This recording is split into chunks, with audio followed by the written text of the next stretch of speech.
জননেত্রী শেখ হাসিনার কর্মী আমি, ভোলার ছেলে সোহাগ আহমেদ, পালা কইরা সিনারাক দেশরত্ন জননেত্রী শেখ হাসিনাকে বাংলাদেশে না ফিরান পর্যন্ত আমি সোহাগ আহমেদ বাংলার মাটিতে পাড়া দিব না।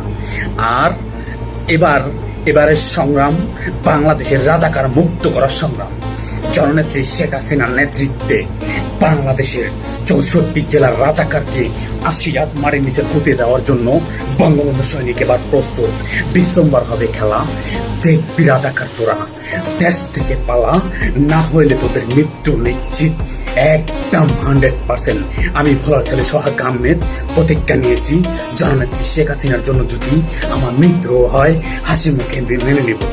আমি বঙ্গবন্ধুর আদর্শ এই হৃদ পঞ্জরে গেঁথে রেখেছি। আমি কোনো পজিশন চাই না, আমি চাই শুধু বাংলাদেশের সাধারণ জনগণের মুখের হাসি। আমি চাই আমার জননেত্রী শেখ হাসিনা, আমার আম্মা জানের মুখের হাসি। আমি চাই আমার বঙ্গবন্ধুর প্রত্যেকটা তৃণমূল কর্মীর মুখের হাসি।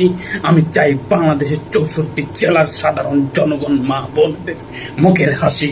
ইনশাআল্লাহ দেশরত্ন জননেত্রী শেখ হাসিনার নেতৃত্বে প্রত্যেকটা জেলার তৃণমূল কর্মীরা জেগে ওঠো, আর একবার ডিসেম্বরের জন্য তৈরি হয়ে নাও।